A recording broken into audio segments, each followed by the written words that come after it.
Benar juga.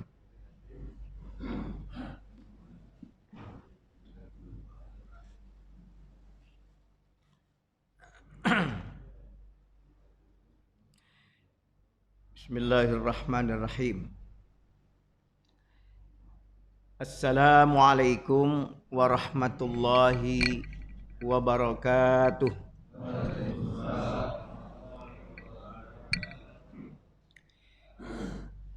Asbahna wa asbahal mulku lillah. Walhamdulillah la syarikalah. La ilaha illa huwa wa ilaihin nusur. Asbahna ala fitratil Islam wa kalimatil ikhlas. Wa ala dini nabiyyina Muhammadin sallallahu alaihi wasallam wa ala millati abina Ibrahim hanifa wa ma kana minal musyrikin.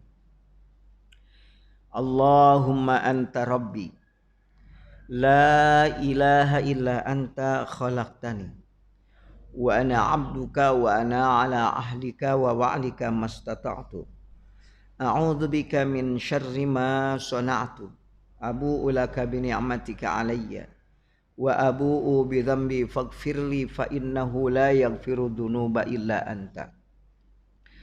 Allahumma inni as'aluka fi'lal khairat wa tarkal munkarat wa hubbal masakin wa in taghfirli wa tarhamni wa idza aradtu fitnata qaumi fatawaffani ghair maftun wa as'aluka hubbak wa hubba man yuhibbuk wa hubba amali yuqarru baini ila hubbak. Ashhadu an la ilaha illallah wahdahu la syarikalah wa ashhadu anna Muhammadan abduhu wa rasuluh. Allahumma salli wa sallim ala sayyidina Muhammadin wa ala alihi wa ashabihi wa junudihi wa ansarihi wa man tabi'ahum bi ihsanin ila yaumiddin. Faqad qala Allah ta'ala fi kitabihil karim, a'udzu billahi minasyaitonir rajim, bismillahirrahmanirrahim. Duribat alaihimudz dhillah aynama suqifu illa bihablim minallah wa hablim minan nas ila akhir ayat. Sadaqallahul azim. Ma'asyiral muslimin wal muslimah, bapak-bapak, ibu-ibu, jamaah Masjid Jabal Ar-Rahmah yang insyaallah senantiasa mendapat limpahan rahmat ridho dari Allah Subhanahu wa taala. Di pagi yang cerah ini kita memohon kepada Allah, semoga hari ini hari yang terbaik daripada hari-hari yang telah kita lalui. Allah selalu memberikan keberkahan kepada kita, dipanjangkan umur kita dalam suasana sehat walafiat dan dalam suasana ibadah kepada Allah Subhanahu wa taala. Allah selalu memberikan keberkahan kepada keluarga kita. Dijadikan keluarga kita menjadi keluarga yang sakinah mawaddah warahmah. Anak-anak kita insyaallah menjadi anak-anak yang soleh dan solehah. Allah permudah segala urusan-urusan kita, dilancarkan usaha-usaha kita, dan Allah menolong kita, membantu kita melunasi segala urusan hutang piutang kita. Jika ada yang sakit di antara keluarga kita, kaum kerabat kita, kita doakan semoga Allah mengangkat segala penyakitnya, diberikan kesembuhan kepadanya, sembuh totalitas tanpa meninggalkan dampak-dampak yang lainnya. Bagi yang telah wafat, kita doakan semoga Allah melapangkan di alam kuburnya, Allah ampuni kesalahan dan dosa-dosanya, Allah tempatkan di tempat yang terbaik pada sisi Allah Subhanahu wa taala. Al-Fatihah. A'udzu billahi minasyaitonir rajim. Bismillahirrahmanirrahim. Alhamdulillahirabbil alamin arrahmanir rahim maliki yaumiddin. Iyyaka na'budu wa iyyaka nasta'in ihdinas siratal mustaqim siratal ladzina an'amta 'alaihim ghairil maghdubi 'alaihim waladdallin. Amin amin ya rabbal alamin. Bapak-bapak, ibu-ibu, hadirin wal hadirat yang dimuliakan oleh Allah Subhanahu wa taala. Di kesempatan pagi hari ini insya Allah yang kita angkat tema kita adalah menjalin hubungan yang baik kepada sesama umat manusia. Di dalam Al-Quran Allah menjelaskan salah satu yang membuat manusia itu mendapatkan kemuliaan baik di dunia bahkan ila yaumil kiamah, sampai dengan hari kiamat, adalah hablum minan nas, hubungan kita sesama manusia. Nah, itu Allah tegaskan di dalam surat Al-Imran ayat 112. A'udzubillahi minasyaitonirrajim. Bismillahirrahmanirrahim. Duribat alaihim dhillah aynama suqifu illa bihablim minallah wa hablim minan nas, ila akhir ayat. Sadaqallahul azim. Dalam ayat itu Allah menegaskan Allah telah menimpakan. Jadi kata Allah, telah aku timpakan kepada manusia kehinaan di mana saja manusia itu berada, kecuali orang-orang yang menjaga kedua hubungan dengan baik, yakni hubungan kepada Allah dan hubungan kepada sesama manusia. Alhamdulillah, salah satu bentuk hubungan kepada Allah sudah kita laksanakan, di antaranya ibadah sholat subuh berjamaah. Mudah-mudahan kita menjadi orang yang istiqomah, insya Allah, amin ya rabbal alamin. Karena yang namanya ibadah sholat, ya ini merupakan salah satu hubungan kepada Allah. Waktunya itu selalu berubah. Ya saat ini agak malam sedikit gitu waktunya. Yang biasanya mungkin kita 4:30 bangun jam 4 masih bisa sholat witir gitu ya. Kalau sekarang bangun jam 4 ya udah masbuk. Ya, belum beberes-beres, yang ada kita ketinggalan kalau imam bacanya cepet. Ya, kalau di masjid saya, kalau jadi imam itu saya baca agak panjang dikit.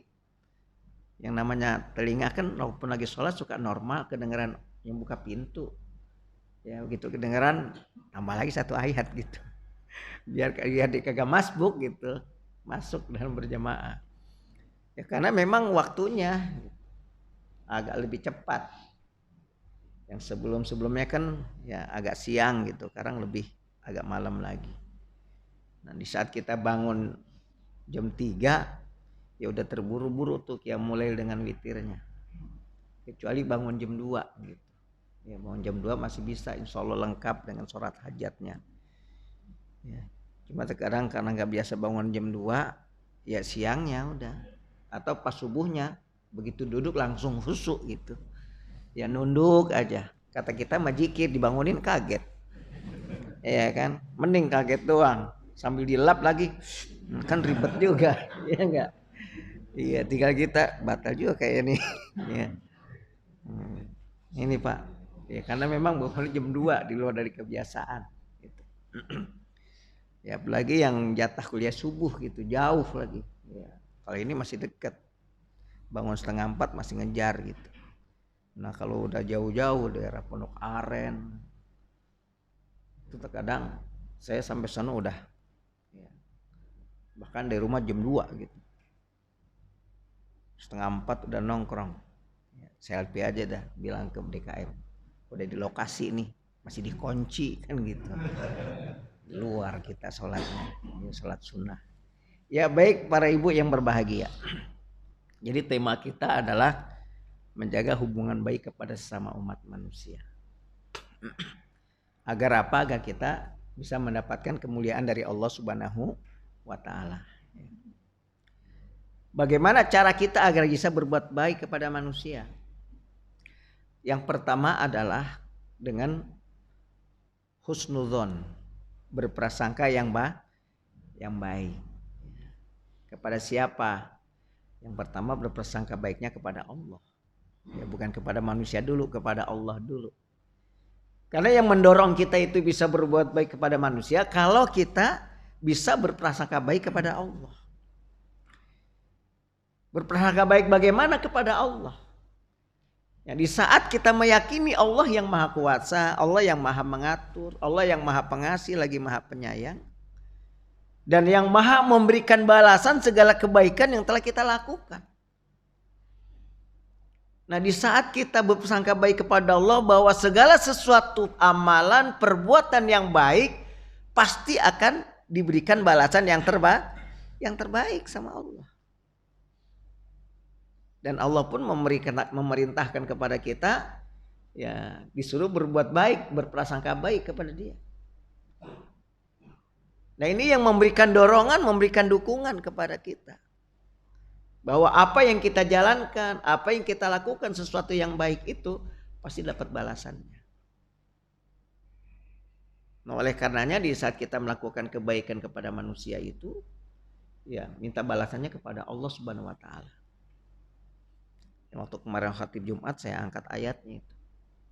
Ya, kata Allah, wa ahsin kama ahsanallahu ilaik wa la tabghil fasada fil ard innallaha la yuhibbul mufsidin. Shadaqallahul azim. Berbuat baiklah kalian kepada sesama umat manusia sebagaimana Allah telah berbuat baik terhadap dirimu sendiri. Dan jangan berbuat kerusakan, karena Allah tidak menyukai orang-orang yang berbuat kerusakan. Nah, ini kan harus punya prasangka baik sama Allah. Bahwa yang berhak memberikan balasan kepada kita cuman Allah. Maka di saat kita melakukan kebaikan kepada manusia itu, ukurannya adalah Allah. Karena Allah maha baik dan maha memberikan balasan kebaikan kepada kita. Bukan lagi berbuat baik kepada manusia itu karena orang itu baik sama kita. Bukan. Karena kalau kita berbuat baik kepada manusia, ya, lalu harapannya kepada manusia, dari manusia, ya tentunya kita akan kecewa. Jangankan kepada tetangga, lingkungan masyarakat, dalam rumah tangga aja mungkin terhadap kita berbuat baik sama istri, ya, bisa kecewa kalau istri tidak memberikan balasan yang terbaik. Malam Jumat udah gosok gigi pakai minyak wangi, nyisir pakai minyak rambut biar kelihatan ganteng, iya kan? Istri malah tidur pakai pakaian panjang, pakai jilbab, leher yang dililit, ya kan, kecewa tuh. Kagak ada ngertinya nih orang. Malam Jumat juga udah DM 20 kali, ya nggak direspon juga, ya kecewa tuh. Parah, pokoknya besok gua kagak mau lagi pakai wangi-wangian. Nah kan gitu. Padahal sebelumnya mandi juga lagi. Kecewa kita. Karena melakukan sesuatu itu ada harapan yang kita inginkan.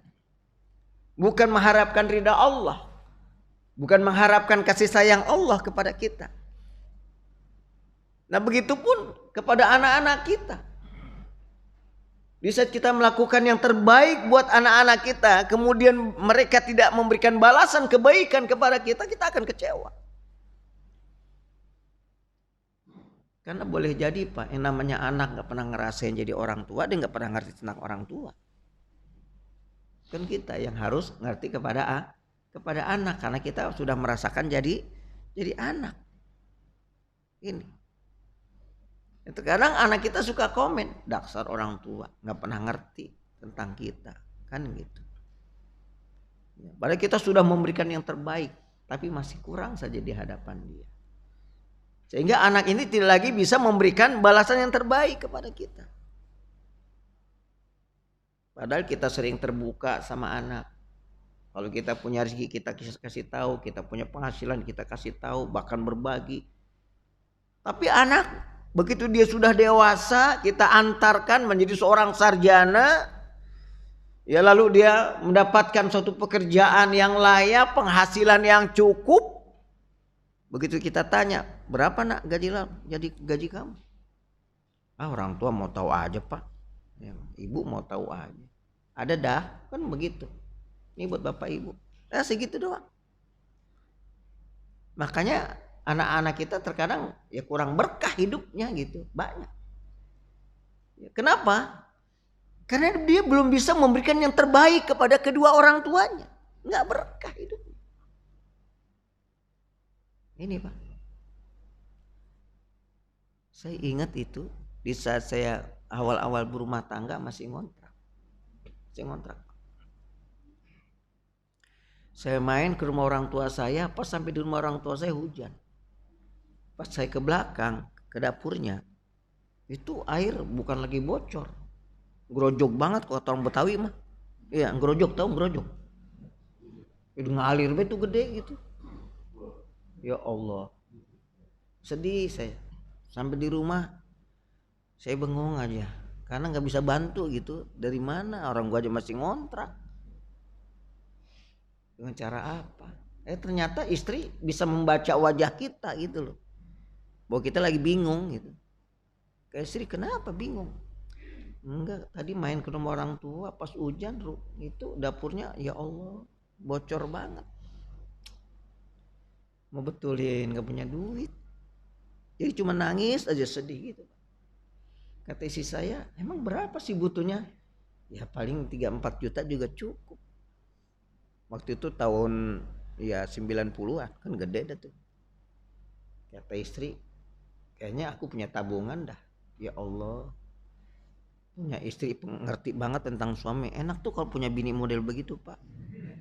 Ya kan? Kalau 4 begitu semua, nyaman kita. Iya. Kalau nggak tahu malu itu juga.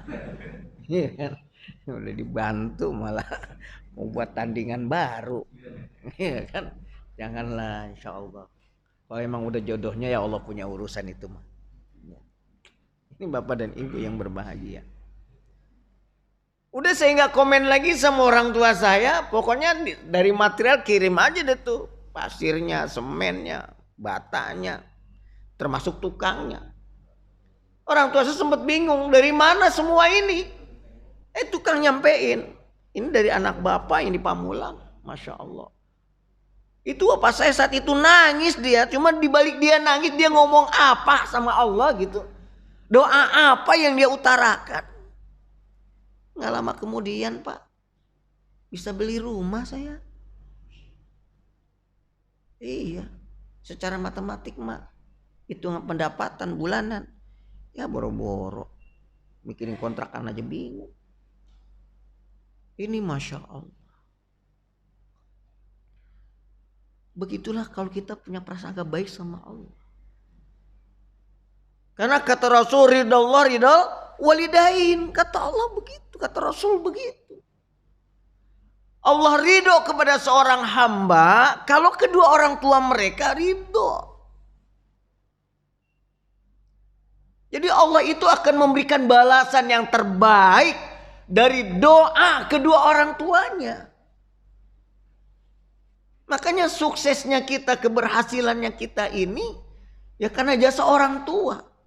Bukan hanya secara fisik kita diberikan perhatian, menjadi anak-anak yang sehat, orang yang baik, punya prestasi. Tapi juga doa orang tua tidak pernah putus sama anaknya. Setiap malam dia bangun memohon minta kepada Allah Subhanahu wa taala.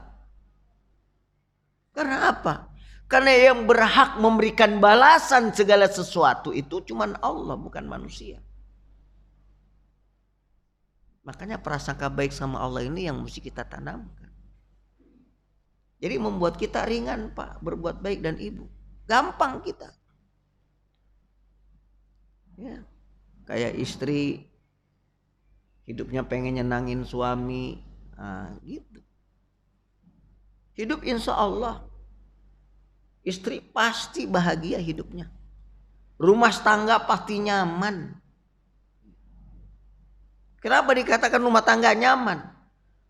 Karena kebahagiaan hidup itu bukan karena rumah yang gede, harta yang berlimpah, mobilnya lebih dari satu dan mewah. Bukan itu yang bisa memberikan kebahagiaan.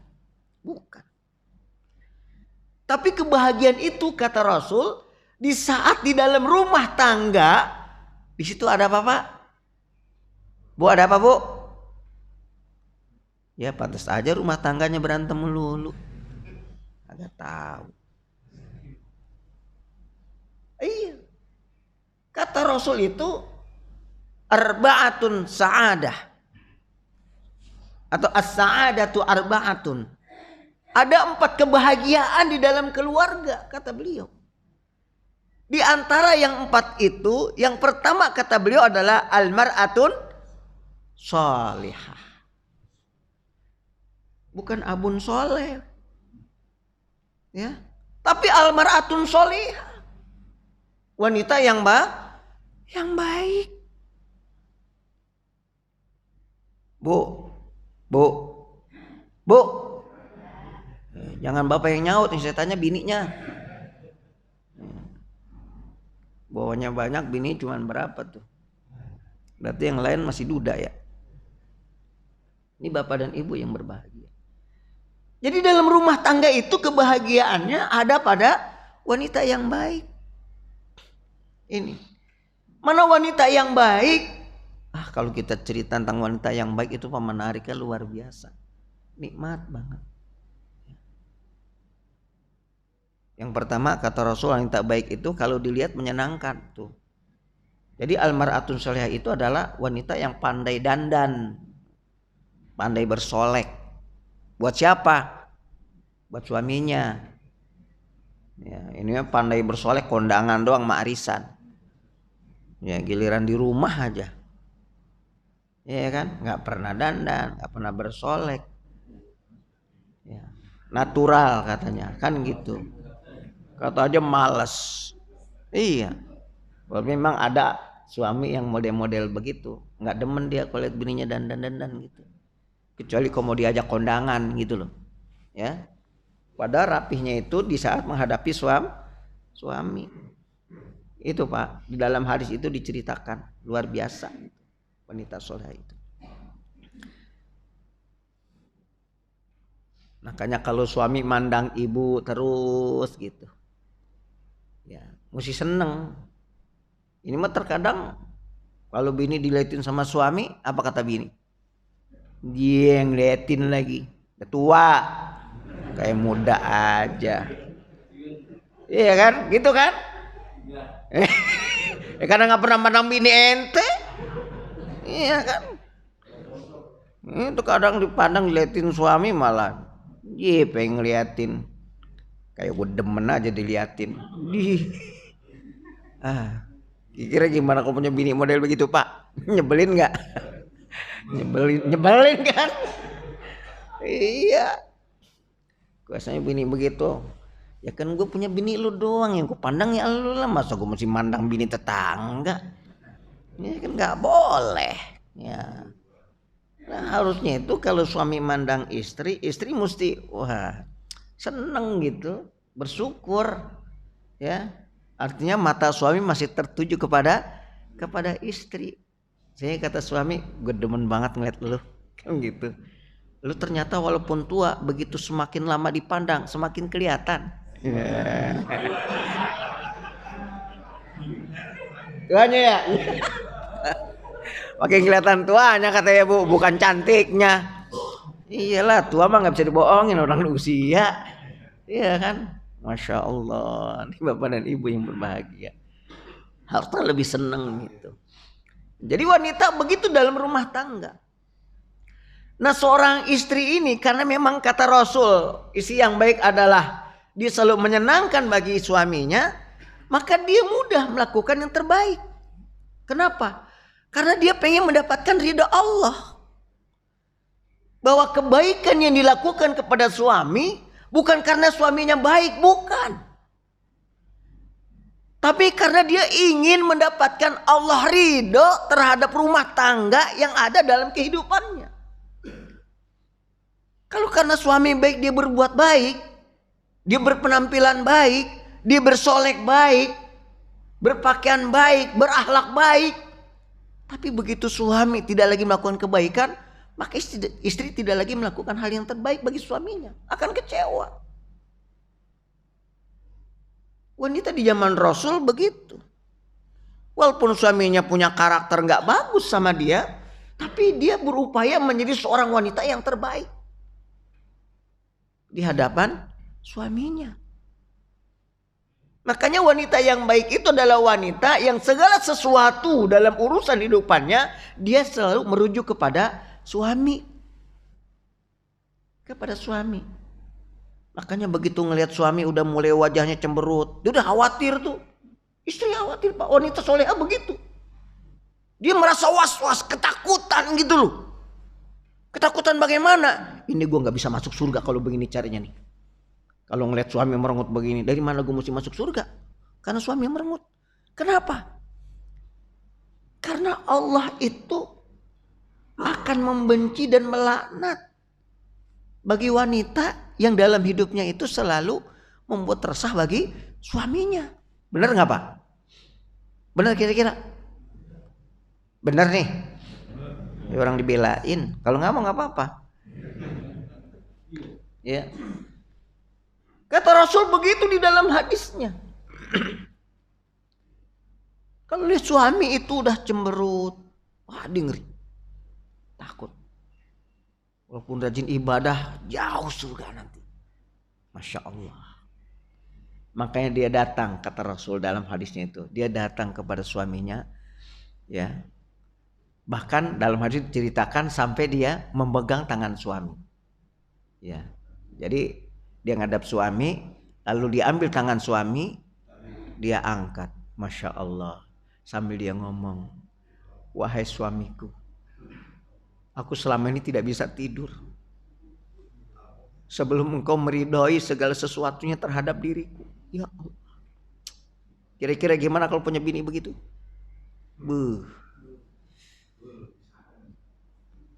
Ridoin ya Mas, Pak, ridoin ya. Nah, Bapak tersentuh hatinya. Aku ridho mah, emang lu mau kemana sih? Iya kan? Enggak biasa lu ngomong begitu. Kan gitu. Enggak, karena habis dengar kuliah subuh kan gitu ya. Masya Allah. Ini wanita yang model begitu, dia was-was khawatir begitu melihat suami wajahnya cemberut, takut dia. Takut Allah tidak ridho kepada dirinya. Karena sehebat apapun seorang wanita dalam melaksanakan ibadah kepada Allah, sementara dia selalu mengecewakan bagi suaminya, Masya Allah, jauh dari ridha Allah. Bisa jauh dari surga Allah. Nah disinilah makanya wanita yang baik dalam rumah tangga itu, kata Rasul, dia bisa menyenangkan. Dan banyak ciri-ciri wanita soleh lagi. Nanti kita akan mengkaji ada apa dengan wanita solehah gitu. Biar lebih terfokus. Ini kita berbicara hubungan baik. Ya, jadi hubungan baik seorang istri bisa memberikan kebaikan kepada suami itu bukan karena suami itu baik, bukan, tapi karena dia mengharapkan ridha Allah. Karena segala sesuatu kebaikan yang dia lakukan kepada siapapun, apalagi dalam kehidupan rumah tangga, maka Allah akan memberikan balasan pemberian pahala yang terbaik dalam hidupnya.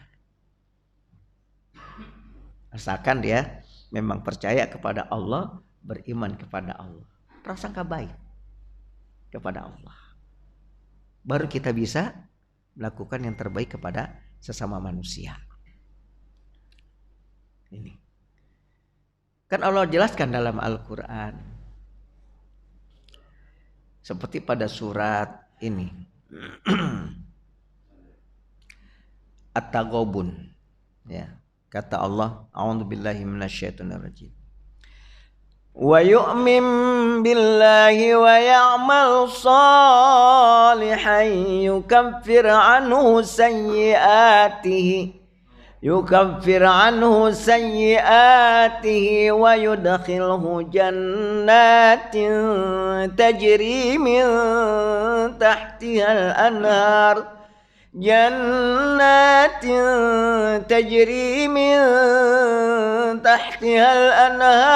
khalidina fiha abada dzalikal fawzul azim.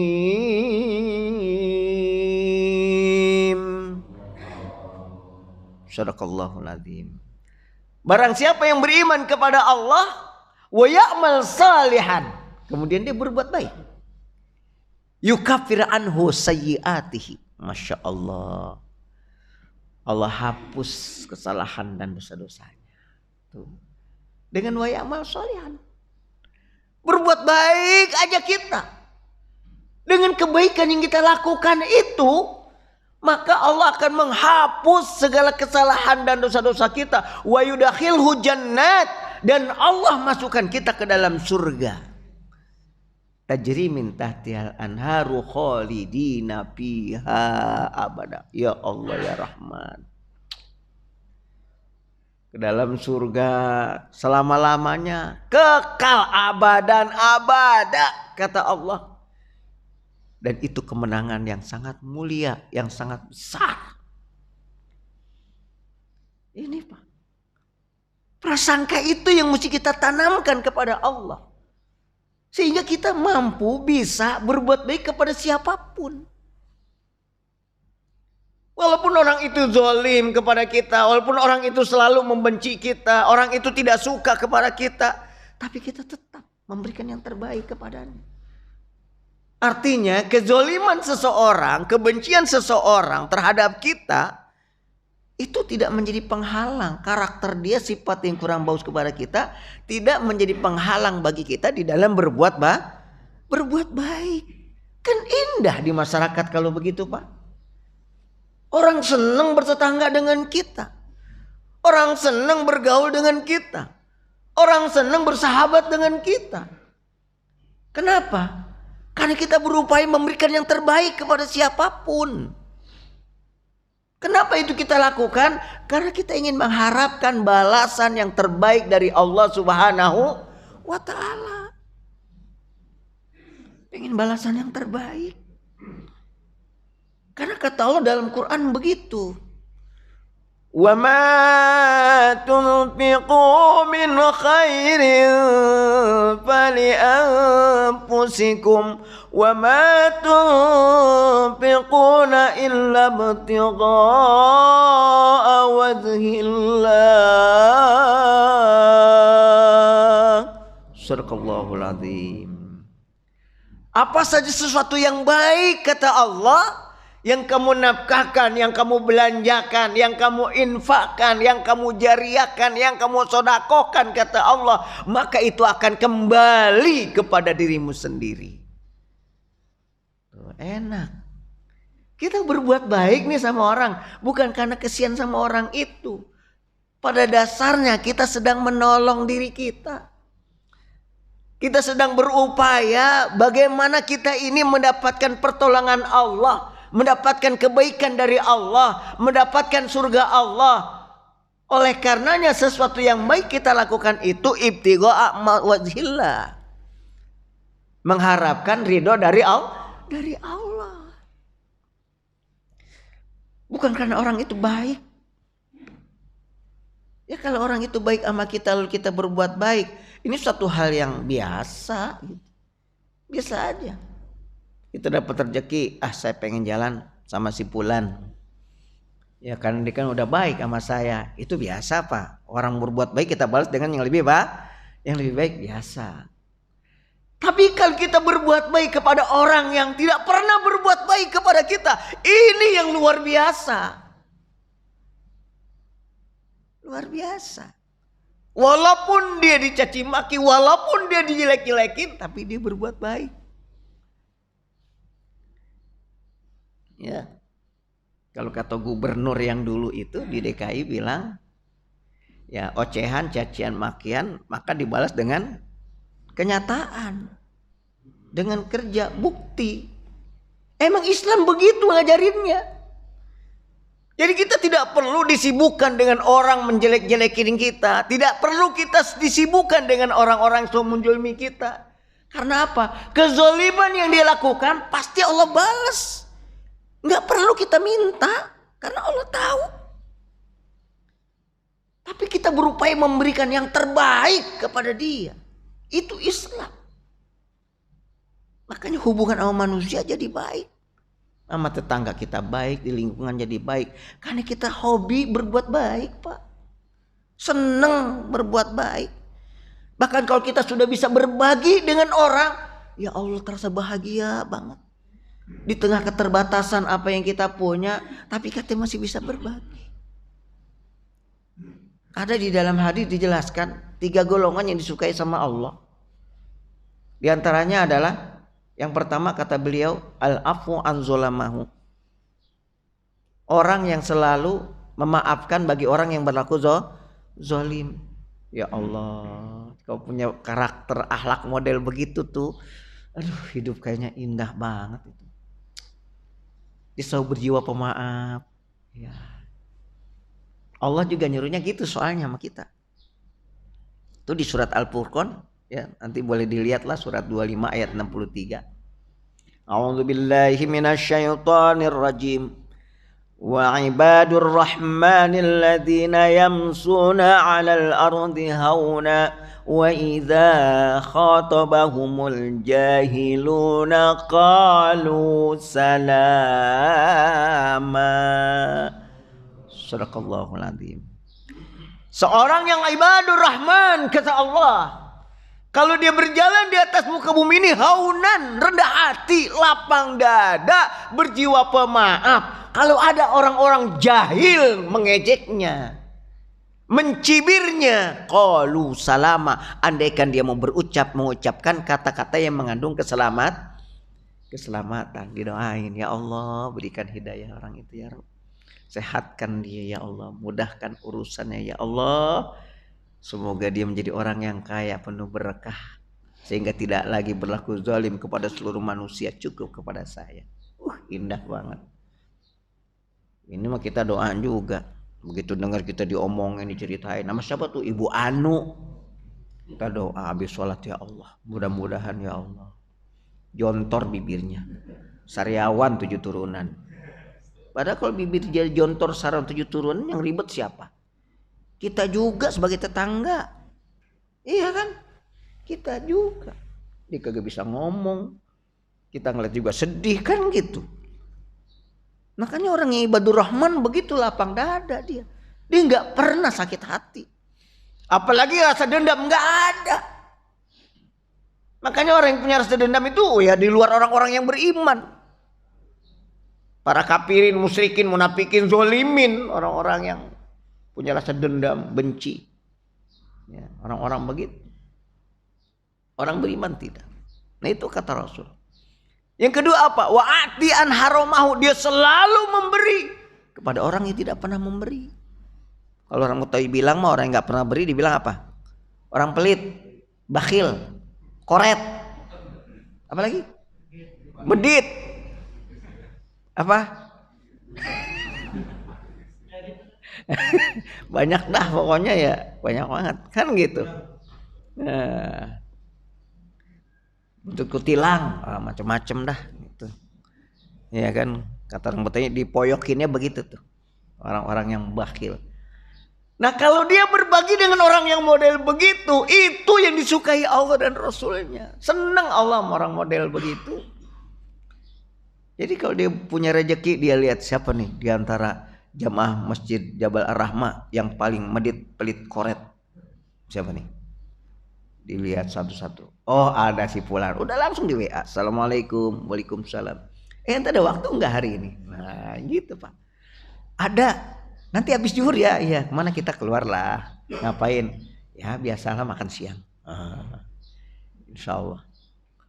Enggak yang mahal-mahal, yang sederhana aja, Padang sederhana, jangan yang mahal. Sederhana aja. Iya. Ini Pak. Wah, orang seneng dia. Besok traktir lagi, seneng. Sampai dia ngomong, ente orang kaya ya? Enggak, biasa aja. Buktiin traktirannya makan mulu. Ya memang pas ada rezeki kan gitu. Pada dalam hati gue ngasih pelajaran, lu kapan jadi orang dermawan? Iya, terkadang udah dikasih pelajaran, kasih contoh masih aja bakhil. Iya kan? Ini Pak, nggak pernah kita ngambil pelajaran. Padahal kalau kita berpikir dikit aja, kalau kita nih datang ke rumah makan, selesai makan begitu mau bayar, nggak boleh, ada yang bayarin Pak. Masya Allah, gimana hati kita? Seneng kan? Seneng gak kita? Wah, senengnya luar biasa. Kita cerita sampai di rumah. Mah tahu nggak? Kenapa? Emang nama rezeki nggak kemana-mana. Gue lagi makan enak-enak mau bayar, udah ada yang bayarin. Masya Allah, senengnya luar biasa. Nggak besar sebetulnya, tapi memberikan kebahagiaan yang begitu dahsyat dalam kehidupan kita. Nah kira-kira kalau kita berlaku seperti orang tadi, bisa nggak? Ya, udah ketahuan kita bahagia. Kenapa kita tidak memberikan kebahagiaan kepada orang? Itu Pak. Belajar dong kita, belajar. Begitu ada teman kita lagi makan, biarin aja, nggak usah kita tegur, makan aja. Begitu kita pulang duluan bayar, kita lirik. Mas, dia makan apa aja? Tolong liatin. Oh dia makan ini Pak, bayarin berapa? Bayarin udah selesai. Begitu dia bayar, udah dibayarin Pak, Mas siapa? Tahu tadi, ya orangnya jenggotnya putih, terus juga pecinya putih. Oh Ustadz Sofwan kan gitu, senang orang. Begitulah kita seharusnya di dalam sesama manusia. Jadi hubungan baik Pak. Ini mah medit dipelihara, pelit dibangga-banggain, di mana-mana cerita ditraktir, di mana-mana ditraktir. Nggak pernah lu gue dengerin lu traktir, lu ditraktir, mau di mana-mana ceritanya. Masya Allah, ini Pak. Padahal kalau kita berlaku baik kepada manusia, pasti Allah memberikan yang terbaik kepada kita. Rezeki nggak akan pernah habis bagi orang yang selalu berbagi kepada siapapun. Nggak pernah habis Pak. Maka dia nggak pernah takut. Kehabisan rezeki dia nggak takut. Oh dia sebagai pengusaha misalkan punya keuntungan berapa, ternyata begitu berbagi, oh udah lebih ini. Dia nggak takut, pasti Allah berikan yang terbaik. Saya pernah nyoba Pak, Bismillah aja gitu, sore-sore tuh habis asar. Punya duit, lihat di tas, saya kan nggak punya dompet, adanya tas Pak gitu. Iya, duit taruh di tas aja gitu, masukin. Iya. Ya, siapa tahu ada yang masukin gede gitu kan. Saya lihat, wah punya duit 200.000 nih, iseng-iseng sama temen. Aki, enaknya makan soto Betawi nih. Oh iya bener Ustaz, boleh juga tuh. Iya, udah anda samper antum ya. Iya, kita samper pas mau jalan, ayo jalan. Ntar Ustaz, ada teman yang mau datang lagi. Ah datang lagi? Lalu cuma ngajak, lu kok ada yang lain? Soalnya aneh ngajak juga yang lain. Iya, cakep dah. Iya kan, nggak apa-apa. Jangan pakai kita merasa gelisah, biarin aja. Ya soto Betawi berapa sih? Paling tinggi 25.000. Iya, masih kebagian lah kalau 4 orang. Ada lagi Ustadz 3 lagi, yuk 3 lagi. Waduh, ribet juga nih. Ah udah Bismillah. Nih kan begitu sampai, ya pakai jeruk hangat boleh. Baik kita mikir juga ninggalin KTP juga gue nih. Iya Pak, lagi makan asik belum pada selesai. Tiba-tiba WA masuk. Apaan Ustadz? Aduh, terlambat. Ada istilah kata terlambat lagi. Minta maaf. Masih rezeki aja minta maaf. Kan luar biasa sih kita temen tuh. Baru ngajak ente makan soto doang tuh udah masuk. Enak Ustadz. Ya enak, makanya banyak traktir lah gitu. Iya kan. Besok-besok kita ngajak makan, nggak mau dibayarin. Ada yang bayarin Ustadz. Nah, kan udah mulai masuk. Ya, kita modal cuma sekali doang. Ya, berikutnya, Tad, yuk sarapan, siap kan gitu. Ya kita bilang biar anda yang bayar. Jangan Ustaz anda yang bayar. Pada gitu ya, biasalah action mah gitu kan. Ya Ustaz. Ini masalah. Ini Pak, nggak usah khawatir, rezeki mah Allah yang ngatur. Emang Allah udah janji kok. Siapa yang mau berbuat baik karena dia, pasti Allah berikan balasan yang terbaik. Pasti Pak. Jangan takut. Nah itu Pak. Makanya Allah demen sama orang yang model begitu. Dia mau berbuat baik kepada orang yang tidak pernah berbuat baik kepada dia. Nggak ada istilah kata, ngapain ngasih dia aja orangnya pelit begitu, nggak ada. Bagi orang mukmin kalimat itu jauh. Jangankan pakai ngomong, terbesit juga nggak ada di otaknya. Orang mukmin begitu, karena percaya dia sudah full kepada Allah. Pokoknya gue serahin aja sama dia, orang dia ngatur kok, selesai. Kata Rasul yang ketiga, orang yang emang disukai sama Allah apa? Wasil an qata'ahu, orang yang menyambung hubungan silaturahim kepada orang yang memutuskan hubungan silaturahim. Nah, oleh karena itu menjaga hubungan baik kepada manusia adalah yang kedua dengan silaturahmi. Itu Pak. Kita harus jaga tuh dengan silaturahim. Yang namanya silaturahim itu kan hubungan yang membawa kebaikan. Datangin tetangga kita, assalamualaikum, waalaikumsalam. Bagaimana buat tetangga bahagia. Tanya tentang kesehatannya. Kalau kita bisa lihat air wajahnya misalkan lagi cemberut, ya kita tanya ada apa sih? Lu kayaknya punya problem banget dah hidupnya, ya, kan gitu. Ih, sok tahu kamu ente nih. Ya tahu lah, kita kan bertetangga lama, ya. Senang susahnya nih tahu ente, kan gitu. Dia cerita bla bla bla bla bla. Ternyata ujung-ujungnya terkait dengan duit juga. Kita bilang ya udahlah, kita kan bertetangga sudah lama. Kalau memang itu jadi masalah, insya Allah saya bisa memberikan solusi. Ya. Gimana kalau ente ngasih ntar duit gini anak balikinya? Nggak usah ngembalikin, hadiah. Masya Allah. Berapa? Lagi butuh 3 juta, hadiah. Enteng banget, 3 juta hadiah. Ada yang model begitu? Ada nggak? Ada, saya bilang nggak ada. Siapa Pak? Siapa Bu? Tahu nggak? Siapa? Saya. Berani bilang begitu Pak? Ada yang model begitu? Siapa?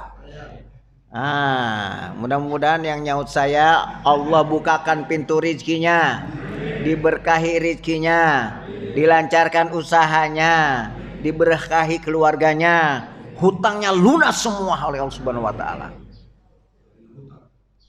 Enggak punya orang dilunasin.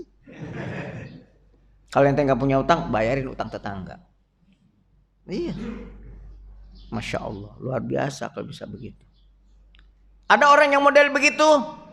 Ada orang punya masalah keuangan, langsung dia bilang, nih saya bantu. Lalu dia bilang, bagaimana saya nanti nggak bisa ngembaliin? Enggak usah ngembaliin karena saya nggak minjemin, saya kasih hadiah kepadamu. Ada orang model begitu zaman sekarang? Ada enggak? Siapa? Makin banyak kan sayanya. Iya, doain lagi. Iya. Kalau mau doa lagi nyawer dulu dong tambahan. Kayak penyanyi dangdut aja. Kan gitu. Kita mesti begitu Pak. Jangan menunggu orang lain berbuat baik kepada kita. Mulailah kita berbuat baik untuk orang lain. Jangan menunggu orang mensilaturahmikan diri kita. Mulailah kita silaturahim kepada orang lain. Mulai kita. Jangan lagi kita berbicara, ini tetangga saya nggak pernah pedulinya dengan saya. Nah ente pernah nggak peduli sama dia? Di saat kita hidup dalam lingkungan, betah atau tidaknya, kerasan atau tidaknya di lingkungan itu, bukan karena faktor lingkungan, akan tetapi sejauh mana kita bisa beradaptasi, menyesuaikan diri dengan lingkungan itu. Benar nggak? Kita punya tetangga kiri kanan kaya, kita doang yang paling susah. Kayaknya gak enak banget. Enak. Saya bilang enak, malah senang kiri kanan kita orang kaya dua-duanya, tinggal kita yang belum kaya. Iya kan? Enak. Di mana enaknya? Ya paling enggak kalau kita punya masalah, masa dia gak peduli sama kita. Ya tergantung kita, bisa peduli gak sama dia. Kan gitu Pak. Karena setiap manusia ini hidup, para bapak dan ibu yang berbahagia, itu tidak bisa berdiri sendiri. Bisa kita punya segala-galanya di dunia ini, tetap gak bisa kita. Kita masih butuh orang lain, masih butuh orang ekonominya di bawah kita. Masih butuh kita kerabat sahabat dengan kita, masih butuh. Makanya kita memulai jadi orang yang baik. Memulai menjaga hubungan yang baik itu dengan silaturahim. Walaupun dengan WhatsApp kepada sahabat kerabat kita yang jauh menanyakan assalamualaikum, waalaikumsalam, gimana kabarnya? Alhamdulillah sehat, masya Allah, ini seneng begitu. Membaca WhatsApp antum seneng, udah sehat, alhamdulillah, masya Allah. Suka ada yang nyeletuk tuh, sehat sih badan mah, cuman biasa dah kantong. Kan begitu. Ya kalau emang ada yang begitu, kita jawab lagi. Begitu aja pakai bingung, kirim nomor rekening. Selesai. Cuma ngirim nomor rekening doang, nggak tahu gua ngasih pegagak. Emangnya susah, kirim nomor rekening, gaya kan? Ya, nyaman. Begitu udah dikirim, kagak ada yang masuk. Ya nyenengin aja dulu, ya kan? Begitu rezeki ya kirimin lah, ya kan? Enak kita hidup jadi nyaman, tenang kita. Ini mau sampai jam berapa ini? Saya mau jam 8 juga nggak apa-apa. Ya. Karena baru satu nih berprasangka dan silaturahim baru 2 ya. Ini. Dan itu taruhannya iman, Pak. Iman itu. Kan dalam hadis apa kata Rasul? Man kana yu'minu billahi wal yaumil akhir falyasil rahimahu. Tuh. Barang siapa yang beriman kepada Allah, beriman kepada hari akhir, hendaknya menyambung hubungan silaturahim. Iman. Makanya orang-orang yang beriman pasti dia baik sama tetangganya. Orang-orang yang beriman pasti dia baik sama kerabatnya, sahabatnya, apalagi sama keluarga orang tuanya. Udah pasti lebih baik. Karena orang yang beriman begitu karakternya, hobi dia silaturahim itu, demen dia mendatangi orang silaturahim. Apalagi silaturahimnya ini emang benar-benar membawa kebahagiaan, masya Allah. Mau ke rumah si Fulan, beli mangga 5 kilo, iya kan? Tinggal telepon, Tod kirim ke rumah si Fulan 1 karton, kan 5 kilo. Orang ustad dagang mangga, lu pada kagak tahu. Iya, hah? Iya mangga alpukat kita jual, promosi, orang lagi ngaji, promosi apa nih ya? Emang kalau ustad dagang begini nih, ya kan sekalian. Itu. Cuma emang kayaknya jamaah Jabal Ar-Rahmah aja deh yang belum pada ngambil.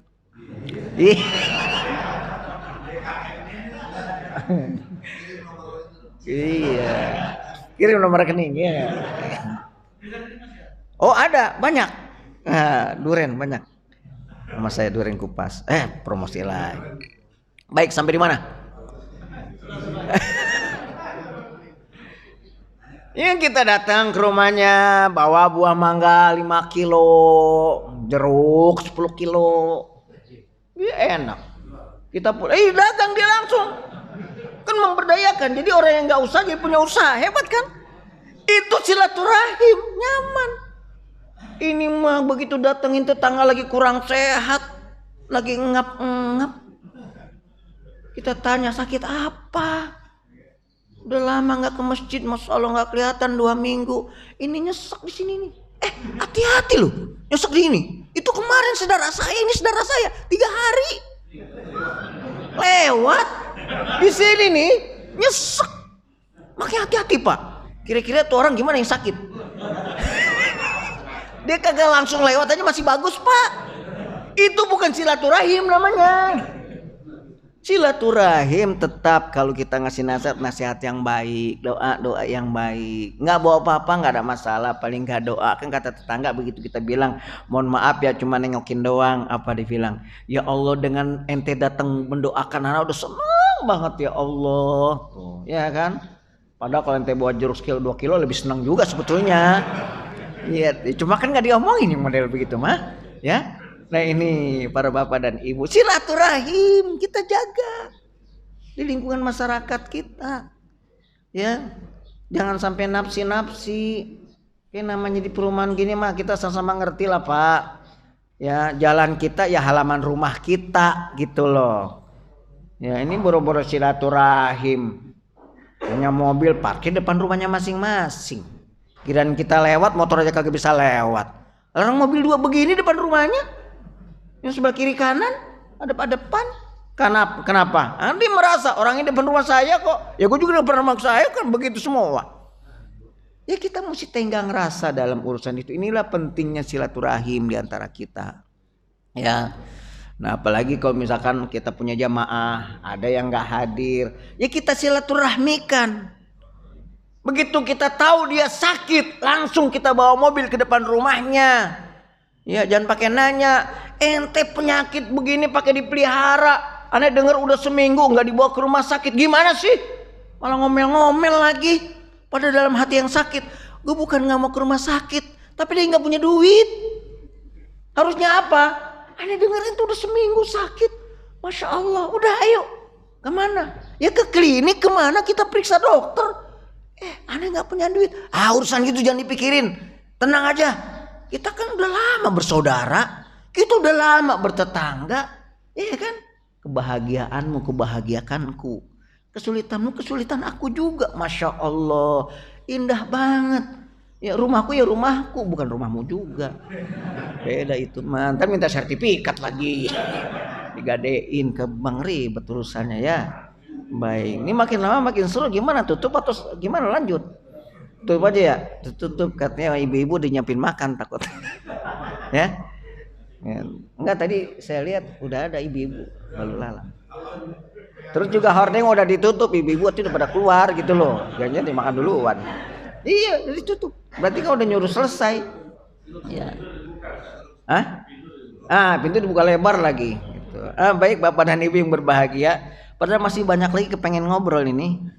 Ya karena waktu jualah insya Allah. Ya, kalau emang waktu lebih nggak ada masalah buat saya insya Allah. Nggak ada kompensasi yang lain, tenang aja.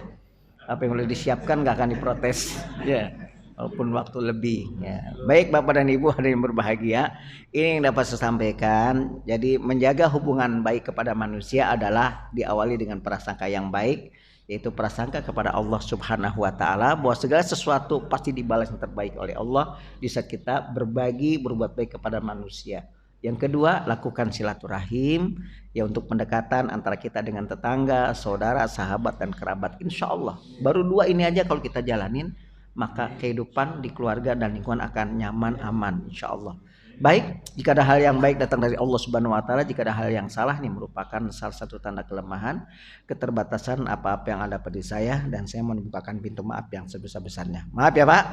Ya, dari saya cukup sekian. Akhir kalam, wabillahi taufiq wal hidayah. Assalamualaikum warahmatullahi wabarakatuh.